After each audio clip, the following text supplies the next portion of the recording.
¿sí? La conciencia. Es un paciente que está desorientado, somnoliento, pero despierto. Ese es un estado letárgico. Tenemos un paciente que está somnoliento, despierto, es un paciente letárgico. La obnubilación, ya un grado más que va profundizando el estado de conciencia, es una depresión completa de la vigilia, de la que el paciente puede ser despertado solo con estímulos breves. Que el silencio, yo me acerco y le digo, Señor, abra los ojos, y lo abre. Le paso con la mano, por el hombro, y él reacciona. Eso es obnubilación. Llegado a estupor, también hay concentración completa de la vigilia, de la cual el paciente solamente puede ser despertado con estímulos dolorosos. Al hacer un estímulo doloroso, el paciente abre la vigilia. Y el coma es un estado en el cual el paciente no puede ser despertado con ningún estímulo. ¿Está claro? De arriba a abajo, de la parte más superficial a la parte más profunda. Sigamos, por favor. Y aquí vamos a hablar un poquito de lo que son los criterios para decir que un paciente está en estado vegetativo. Son pacientes secuelados de muchas patologías neurológicas que quedan en este estado, donde los pacientes solamente a veces tienen apertura ocular, ciclos de sueño despertado. No hay conciencia, no escuchan, no ven, no hay motilidad, no hay sensibilidad, no hay control de su está en ese estado vegetativo. Próximo, por favor. Y la escala de Glasgow, nuevamente jóvenes, lo estamos repasando en la parte práctica también, con su grupo, con los pacientes, y es lo más importante, ahí ya no se aprende. La apertura ocular espontánea, ya sabemos como todos nosotros, 4 puntos. Si están los ojos, los párpados cerrados, y yo me acerco y le doy una orden, y le digo, abra los ojos, y lo abre, 3 puntos. Si no hay apertura a la orden verbal y yo le hago estímulo doloroso y lo abre, 2 puntos. Y si no abre, 1. Siempre de mayor a menor. La respuesta motora de 6 a 1. 6 puntos es un paciente que obedece todas las órdenes que le da el médico. Le dice levante la mano derecha, correctamente por la mano. Muestre con un dedo la mano izquierda y lo muestra. Apretenme las manos, cierre los ojos, saque la lengua, mueva el pie derecho, todo lo que es movimiento, motilidad. Y el paciente obedece. 5 puntos de aquí para abajo ya está en coma. El paciente localiza el estímulo doloroso. Le da una presión, por ejemplo, para que veamos atrás, en cualquier parte del cuerpo, le va a doler, y el paciente lleva la mano del lado que no está paralizado como acto de defensa y localiza el estímulo doloroso. 4 puntos, esto es retira, no es retina, retira. Yo le pongo un lapicero en el espejo de la uña, así como lo están viendo, y le aprieto. Y el paciente solamente hace retirar. Eso es, retirar.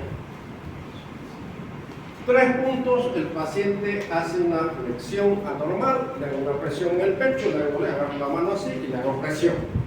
Hace flexión normal y extiende los miembros inferiores, o también llamado decorticación. 2 puntos, el paciente extiende los brazos y las piernas, extensión normal o descerebración. Y 1 sin respuesta. La respuesta verbal de 5 a 1. 5 puntos, el paciente tiene una respuesta verbal orientada, responde todas las preguntas que le hacen en forma correcta. 4 puntos, es una respuesta confusa, el paciente tiene dificultad ya para responder. 3 puntos, el paciente responde con palabras inapropiadas. No le pregunta su nombre y el paciente nos responde con otra cosa. ¿Okay? 2 puntos, simplemente hay sonidos incomprensibles, y 1 punto sin respuesta. ¿Bien? siempre de mayor a menor. Cuando yo les diga que desarrollen la escala de Glasgow, lo van a hacer así. No me lo van a hacer en forma invertida. Había algunos estudiantes y me discutían todavía. Yo dije, demuéstrenme en qué libro existe eso. Me ponían de 1, por decir, a 4, de 1 a 5, de 1 a 6. No es así.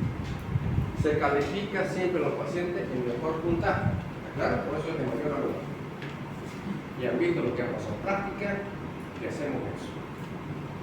Un paciente va a estar en coma cuando la escala de Glasgow sea igual a 8 o menor a 8, de 8 a 3.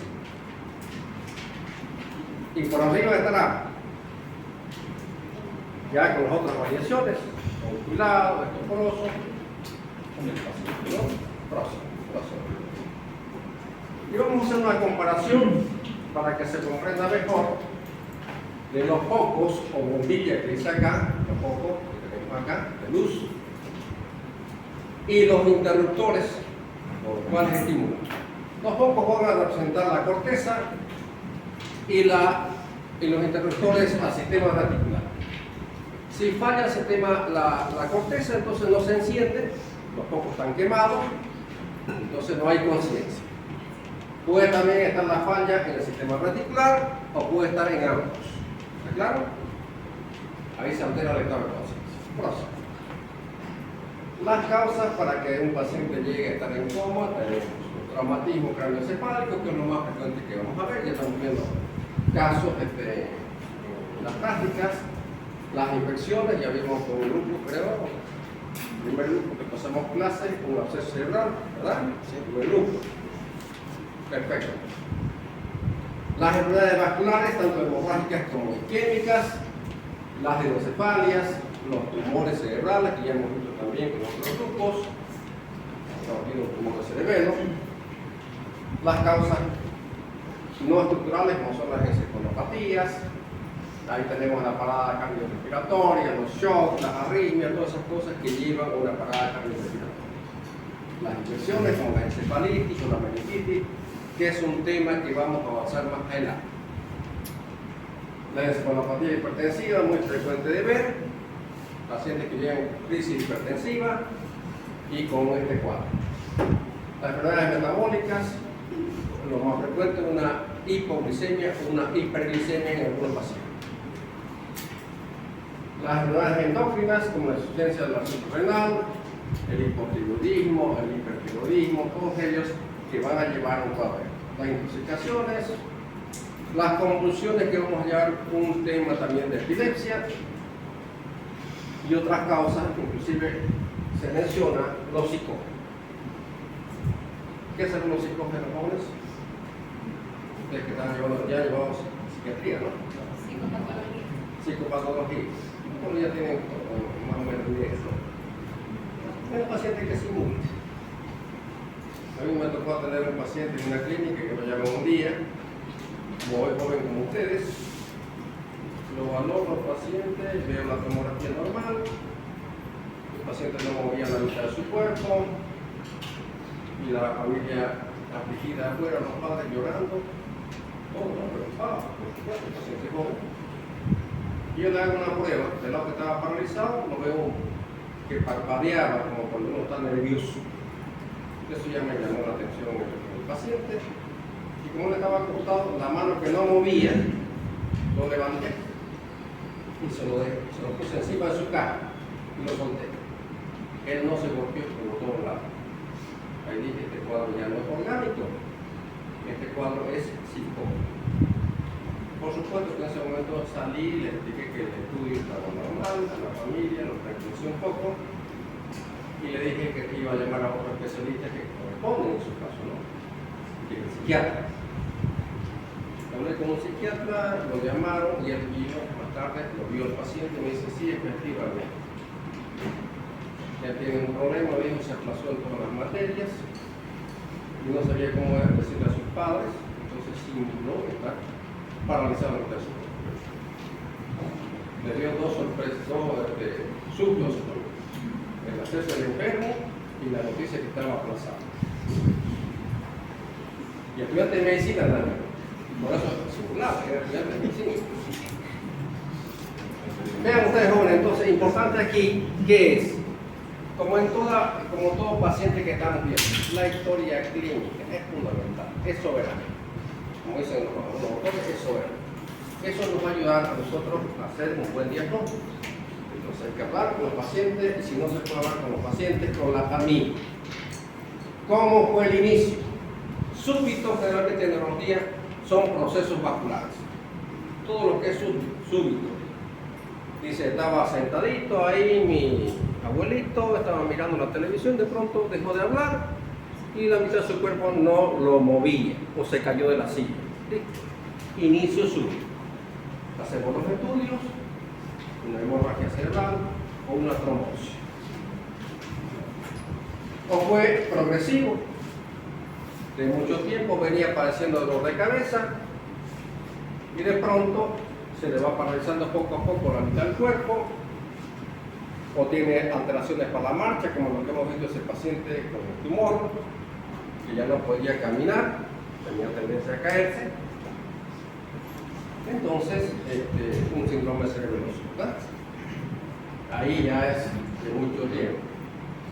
Antecedentes personales, el paciente es diabético, tiene una enfermedad hepática, renal o cardíaca, o a veces epilepsia. Eso nos ayuda también. Un paciente que tiene por primera vez epilepsia en edad tardía, después de los 20 años, generalmente es de causa orgánica. ¿Por qué se ve? En nuestro medio, la primera causa de la epilepsia en personas mayores de 20 años es la neuropsicosis. Hay muchos casos.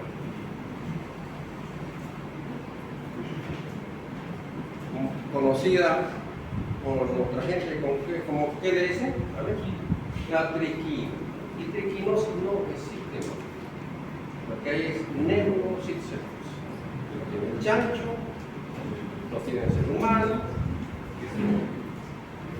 contagia con los alimentos contaminados o también con las frutas o verduras que comemos crudas. Hay que lavar. Los factores de riesgo, los signos vitales como está mi paciente, todo eso hay que valorar en un ingreso. Próximo, por favor. La exploración general lo hacemos por segmentos de la cabeza hasta los pies, y a veces inclusive cuando uno se acerca al paciente puede sentir un olor inusual muchas veces, cómo está la temperatura, si está hipertermia, con hipertermia, hipotermia, todo eso es valorable. Generalmente la enfermera ya nos hace una ficha previa antes que nosotros lleguemos al paciente. La piel, como está, es sudorosa, seca, pálida, hay cianosis o signos de venopunción en aquellos pacientes que se inyectan ciertas sustancias, ¿verdad? Próximo. La exploración general desde la cabeza hasta los pies, buscando signos y síntomas a veces de pacientes que están en coma de traumatismo. Tórax, abdomen, el signo de Butler, que es la equimosis de la mastoides, o el mapache, la equimosis de los párpados, y el hematoma craneal, que nosotros lo conocemos con nombre de chichón, ¿verdad? Bien, próximo. La respiración, como está el paciente respirando, la respiración de Shane-Stop, una respiración rápida, una pausa, y nuevamente ya esto lo hacen los pacientes que tienen compromiso a nivel del DNC. Cuando llega el mesencéfalo a la lesión, o sea, el compromiso, ya es una hiperventilación maligna, rápida, la respiración del paciente, de forma continua. Próximo, por favor. Y cuando ya está prácticamente llegando a la protuberancia al bulbo, vaya como ágil, respira así en pausas, llega al bulbo, la táxica y el paro cardiorrespiratorio. Próximo. Y aquí las pupilas importantes para nosotros, que vamos a ya empezar a valorar también. Pupilas pequeñas muchas veces podemos ver, puntiformes, reactiva o no reactiva la luz, pupilas dilatadas, pupilas anisocónicas como es allá, una normal y otra dilatada, por los dos dilatadas y fijas, que ya es una lesión realmente a nivel de bulbo. Los movimientos oculares que hemos visto en algunos pacientes, que pueden ser a veces erráticos, inclusive los pacientes que están en coma, levantamos los párpados y vemos cómo esos movimientos erráticos que tienen los pacientes. globo ocular. O a veces el famoso nistagmos, que se presenta en algunas patologías como es el sistema vestibular o el cerebelo. Los reflejos oculocefálicos lo hacemos moviendo la cabeza, pero no lo hacemos en pacientes con antecedentes de traumatismo o accidentes de tránsito. ¿Por qué creen que no lo hacemos? ¿Cómo se hace? Moviendo la cabecita. Oculocefálico. Cuando movemos la cabeza hacia abajo, los ojos se van al lado contrario. Movemos a la derecha y los ojos se van al lado contrario. Cuando el tronco encefálico todavía está sano. Cuando el tronco encefálico se dañó, los ojos se quedan fijos. No se mueven. Entonces, ¿por qué creen que un paciente que ha tenido antecedentes de traumatismo, un accidente de tránsito, no hacemos este movimiento? ¿Por qué? Puede haber una lesión de la columna cervical y con eso podemos agravar su situación de física. En esos pacientes está contraindicado. Los reflejos oculovestibulares, irrigando el conducto auditivo externo con agua tibia o agua fría. Cuando el tronco encefálico todavía no se dañó, tiene movimientos el paciente. Pero cuando el tronco encefálico se dañó, los ojos se quedan fijos. Ojos de niño. Próximo. Vean acá en esta imagen. Tronco encefálico intacto, muevo la cabeza hacia este lado, los ojos se van al lado contrario. Muevo a este lado, los ojos se van para allá. Eso. Irrigando el conducto auditivo acá con agua fría, se van los ojos hacia ese lado. Si digo acá, se van. Pero cuando el tronco encefálico se dañó, por más que lo mueva o lo irrigue, los ojos se quedan fijos. No se mueven. ¿Está claro? Estas pruebas se hacen en pacientes que están en coma profundo. No se hacen en otros. Perfecto. Muy bien. Posiciono los ojos, que pueden ser los movimientos erráticos que le dije. Levantamos, el paciente está en coma, abrimos los párpados y los ojitos se están moviendo. Movimientos erráticos. No en todos, pero en algunos se puede presentar. Próximo. Vean las formas de provocar dolor. Haciendo presión, la primera imagen, sobre la región supraorbital. Duele muchísimo. Entonces, ahí le apretamos y provocamos dolor. En el pulpejo, la segunda imagen, la ve, el pulpejo, la uña, también provocamos dolor. O en el pecho, en el esternón. O en la articulación temporomandibular, apretando. Provocamos dolor con cualquiera de esas formas en nuestro paciente. Y usted, depende de cada examinador, lo puede hacer con cualquiera de esas formas. Brazo. Aquí vemos un paciente con postura de qué? La primera. De flexión normal o decorticación. ¿Cuántos puntos será esto? La flexión. En el botón. 3 tiene razón, 3. Y no hay apertura ocular. ¿Cuánto? No hay apertura ocular. Único no. 1. ¿No hay respuesta verbal? O puede haber sonidos incomprensibles. ¿Cuánto sería? 2 más 3 más 3, 6. Entre 6 o 5. Acá. ¿Qué están haciendo? ¿Cuánto sería la parte motora? 2. Si no hay apertura ocular y no hay respuesta verbal, ¿cuánto es su blanco? Está a un punto este paciente ya de llegar a 3. Con estos dos casos son muy críticos, son pacientes que deben estar en terapia intensiva y se tiene que solucionar la causa que sea, si es quirúrgica, lo más rápidamente posible, porque el paciente está a un paso de llegar a 3. Rápido.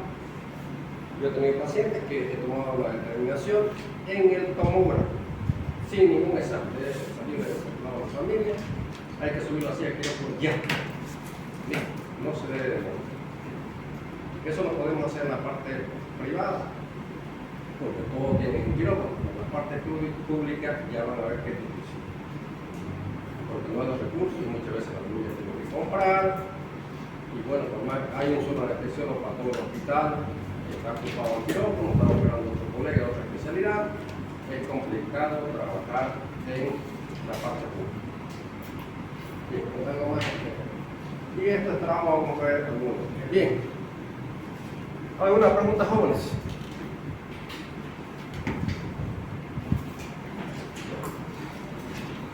Pregunten, caballeros. Si no hay pregunta, es un tema corto. Y lo he puesto este tema a propósito para que comprendamos mejor nuestros pacientes que estamos viendo en la parte de la práctica. Pero me gustaría ahora, de lo que ha hecho práctica, si alguno quiere presentar su caso.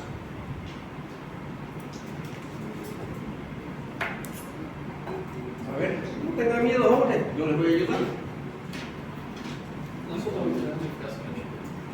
Pasa. No tengan miedo, ustedes lo presentan y yo hago unas cosas que pregunten sus compañeros y yo les voy a ayudar. Yo le...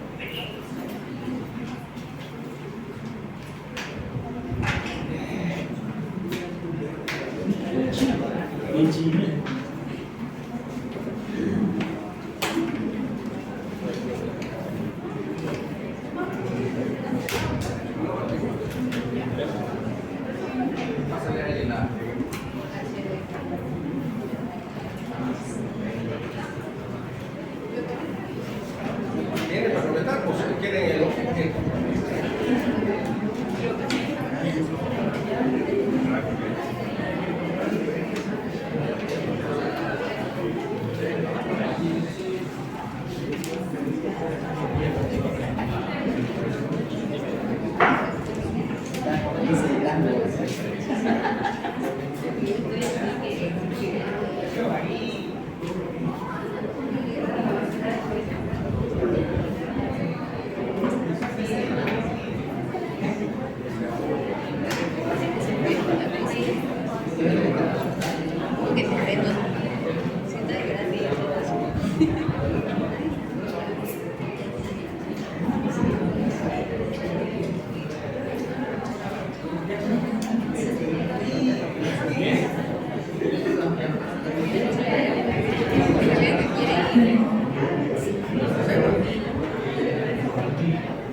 De un caso que hemos visto en la parte práctica, lo vamos a presentar acá a su compañero. Ya.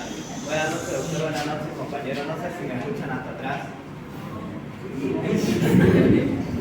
Ya, el día de ayer nosotros tuvimos práctica con el doctor en la parte de neurología y vimos un paciente masculino de 45 años de edad con un cuadro de evolución de aproximadamente una semana, que es de profesión albañil, donde él nos relató que tuvo un accidente en su trabajo, ya que se le cayó una viga en la parte de la cabeza, ¿ya? Donde él llegó con un traumatismo craneoencefálico, actualmente está estable, donde tuvo lesiones a nivel de la columna cervical, ¿ya? Aquí les presenté una gráfica para que se imaginen cómo fue más o menos su accidente. Y ahí pueden observar mi paciente que estaba trabajando, pero ahí vino de repente una viga y le cayó en la cabeza. Y hizo lo que es una extensión brusca, donde pudo haber lesionado lo que es la columna cervical, donde presentó lo que es una lesión en la vértebra cervical. ¿Ya? Ahora, para entender un poco más lo que es la columna cervical, voy a explicar un poco de la anatomía, específicamente del atlas, para entrarnos lo que es a la fractura de todo lo que es la clasificación dentro de esto, vamos a explicar la fractura de Jefferson. Aquí podemos encontrar la primera vértebra cervical, que es el atlas, ¿ya? Y el atlas está compuesto de dos arcos anteriores que son sus características, un arco anterior y un arco posterior, ¿ya? Este atlas presenta igual dos masas laterales.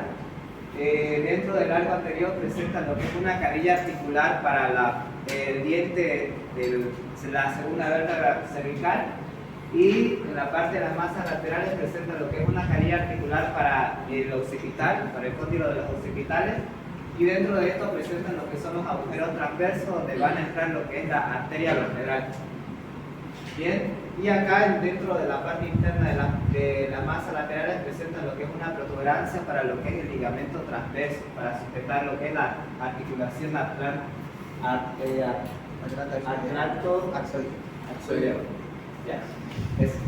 Aquí vemos lo que es el ligamento transverso y los dos ligamentos alares que están sujetando lo que es esta articulación.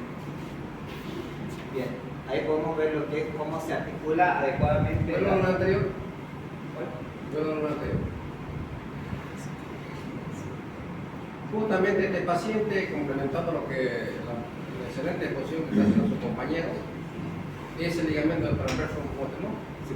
Es el que está, aparte de la fractura, está lesionado, está roto, en otras palabras, el ligamento. Entonces el peligro está en que se desplace hacia atrás, que la apopsis o ontoides.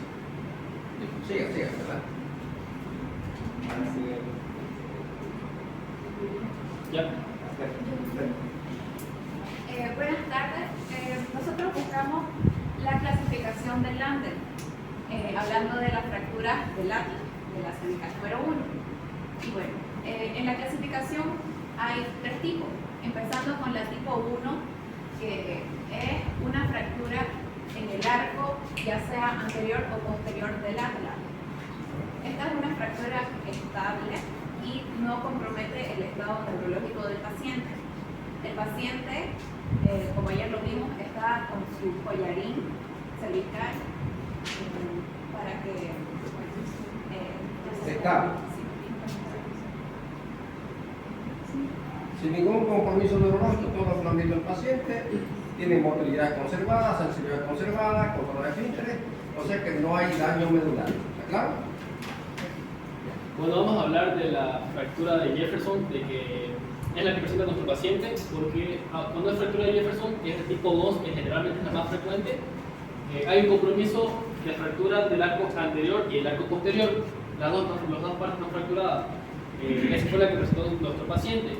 Él actualmente está estable, no hubo daño neurológico, y esta se da más que todo, también conocida como estallido del atlas, es por una compresión axial. Como le cayó una viga, entonces comprimió la columna y fracturó arco anterior y arco posterior del atlas. Como podemos ver acá, arco posterior y arco anterior, tenemos varias fotos. Sí.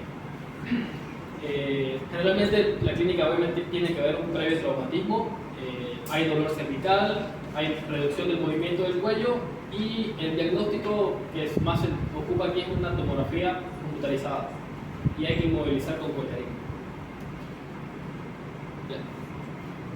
Continuando con la exposición, bueno, yo les voy a hablar un poco acerca de la espondilolistesis traumática del axis, o también conocida como la fractura del ahorcado, o también llamada Hartmann, la fractura de Hartmann. Esta fractura, pues, como dice su nombre, ¿no? Que es la fractura del ahorcado. Esto fue descubierto cuando, bueno, se ha visto un paciente post-morte, después de la muerte, de que aquella que ha sido condenada en la horca. ¿Ya? Aparte de que hay daños a nivel de la columna cervical, a partir de la C1-C7 puede ser.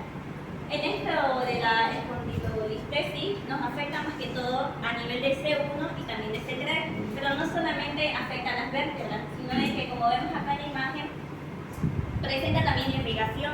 Y como bien dijo el doctor, aquí no hay presencia, bueno, no hay afección neurológica. ¿Y por qué llegará a ser esto? Porque el canal raquídeo llega a ser mucho más amplio, por lo tanto no compromete a lo que es la médula espinal. Y como dijo pues el compañero monasterio, tenemos agujeros, los famosos agujeros transversos, que por estos que pasan, las arterias la arteria vertebral, que es parte de la subclavia. Entonces, sabemos cómo queda pues, una persona ahorcada. Entonces, es muy importante esta arteria vertebral porque nos constituye ¿qué? A formar parte del polígono de Willis.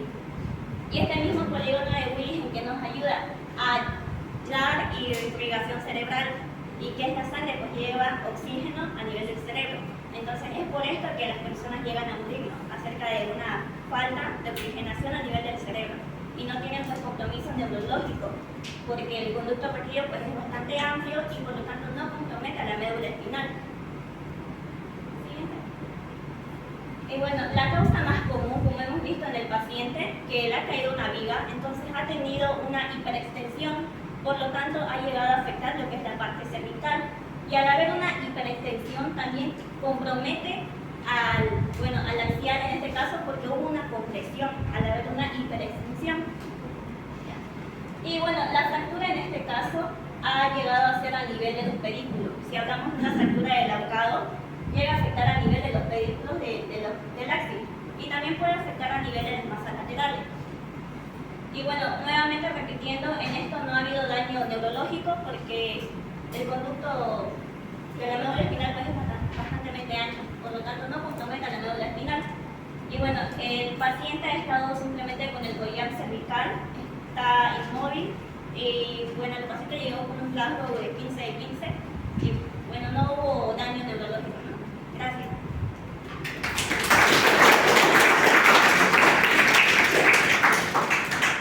Excelente la exposición de sus compañeros, así que tienen que animarse jóvenes así.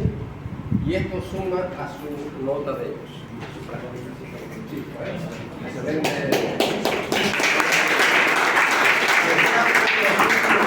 Para que sigan ese ejemplo, ¿ya? Lo han hecho muy bien. Excelente.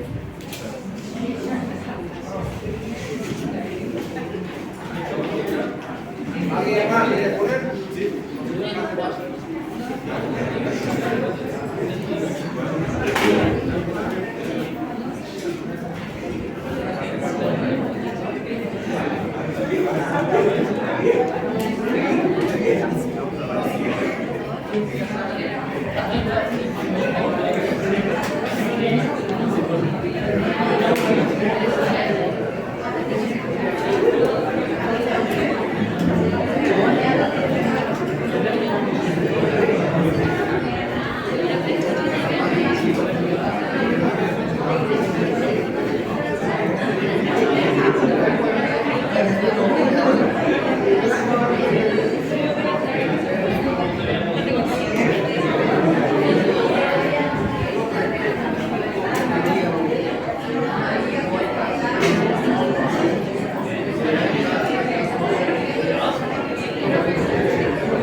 Oye, a ver, escuchemos a su compañero. Que va a hablar de tumores cerebrosos. Buenas tardes, doctor. Buenas tardes, compañeros. Nosotros vamos a hablar sobre los tumores cerebrosos. Somos Jocelyn Cocha, Dina Carballo, mi persona Kenneth Villagómez y Diana Marín. Buenas tardes, doctor. Continuando con la exposición, principalmente una introducción, ¿no? El cerebelo. El cerebelo, como bien conocemos, está posteriormente al puente y a la médula. Está ubicado posteriormente al puente y a la médula oblongada. Además, también es conocido como el órgano de los diestres. ¿Por qué? Porque presenta tres caras, ¿no? Una cara superior, una cara inferior y una cara ventral o anterior. También su corteza cerebelosa tiene tres capas, también contiene tres pares de núcleos centrales. Además se divide en tres segmentos y también en tres partes y está relacionado con tres segmentos del tronco. Y también presenta tres grandes signos que son el arquicerebeloso, el neocerebeloso y paliocerebeloso. Y también está irrigado por tres pares de arterias que son las arterias cerebelosas posteriores inferiores, medias y superiores. También las tres funciones principales son la sinergia y además que interviene en el tono muscular y en el equilibrio, pero esencialmente se encarga de eso, ¿no? De la sinergia y el equilibrio. También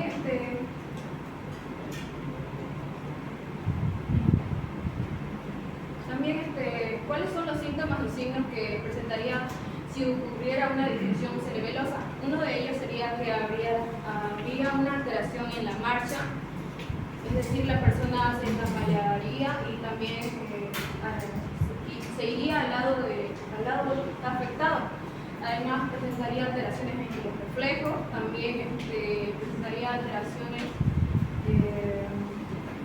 como ser hipotonía, disartria, también entre otras manifestaciones serían alteraciones en los músculos, en los movimientos oculares, como ser el nistagmo, más que todo, que es un movimiento involuntario de los ojos, que se puede apreciar cuando la persona mira más que todo horizontalmente. Bueno, los gliomas son los grupos más frecuentes de tumores cerebrales primarios y más que todo incluyen los astrocitomas, los oligodendrogliomas y los ependimomas. En este caso, el astrocitoma más que todo se caracteriza se divide en dos categorías principales, que son los astrocitomas difusos y localizados, el cual más importante es el astrocitoma pilocítico. Buenas tardes, doctor. Buenas tardes, compañero. Ahora les voy a hablar acerca del astrocitoma quístico. Primero, el tema del astrocitoma sería un tipo de tumor que puede darse tanto en el cerebro como en la médula espinal, y estos llegan a ser supratentoriales y se inician en las células llamadas astrocitos. Estos astrocitos también sostienen y conectan las células nerviosas del cerebro y de la médula espinal. Los astrocitomas de estos tumores también forman parte de los tumores malignos o gliomas, como ya lo mencionó la compañera, y se supone ser los tumores más frecuentes en niños y adultos. Y normalmente son tumores benignos y pueden llegar a ser controlados por operaciones quirúrgicas. El astrocitoma cerebeloso pilocítico, como vamos a ver más adelante, viene a ser un tumor infratentorial y de crecimiento lento, y este puede llegar a ser tanto de una estructura sólida o quística. En cuanto a los síntomas que presentan los pacientes que llegan a tener este tipo de tumores, están la cefalea, los vómitos explosivos que frecuentemente son durante las mañanas, las náuseas, dificultad en la marcha, convulsiones y también visión doble. Aquí pueden ver algunas imágenes que es en lo que se puede llegar a ver el tumor en esta parte.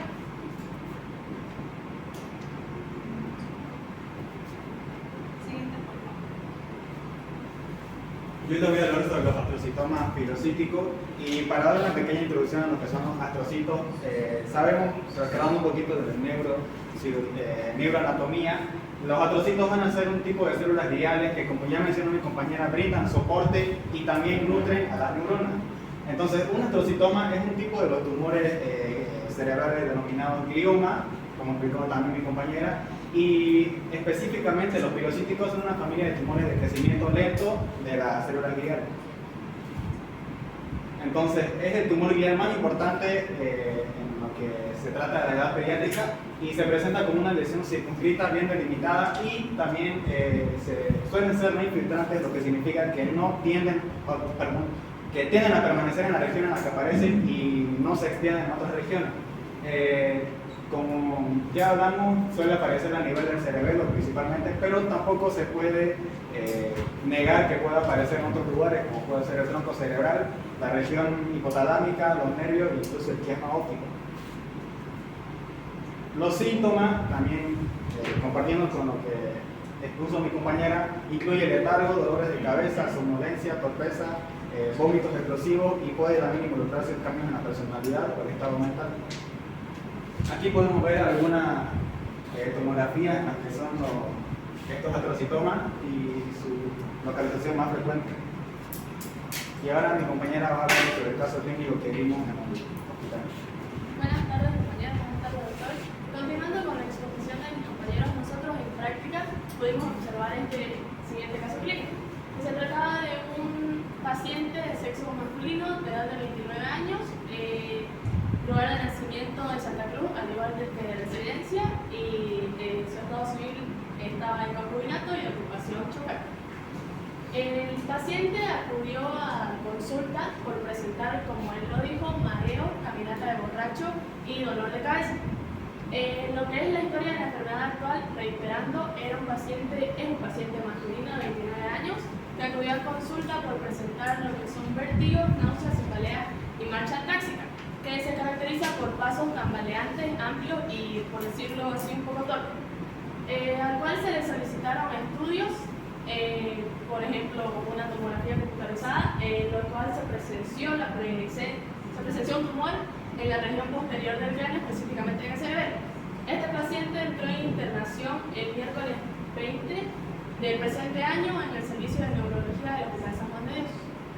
En el examen neurológico pudimos notar a un paciente orientado en tiempo, lugar y espacio, con un Glasgow 15 de 15, apreciando así en la respuesta motora que tenía dismetría cerebelosa, que viene a ser como una alteración de los movimientos, como que está mal apreciado en el sentido de la distancia. Se pudo observar al paciente, se le pidió que lleve el índice a la nariz y él como que sí llevaba el índice hacia la nariz, pero como que más hacia la derecha o más hacia la izquierda. Y luego en lo que es el examen de las pupilas, se notó unas pupilas isocóricas fotorreactivas con presencia de nistagmo, que como dijo mi compañera, es el movimiento involuntario, rápido y bueno, de las pupilas. Y eso es. Muy bien, un aplauso para el profesor.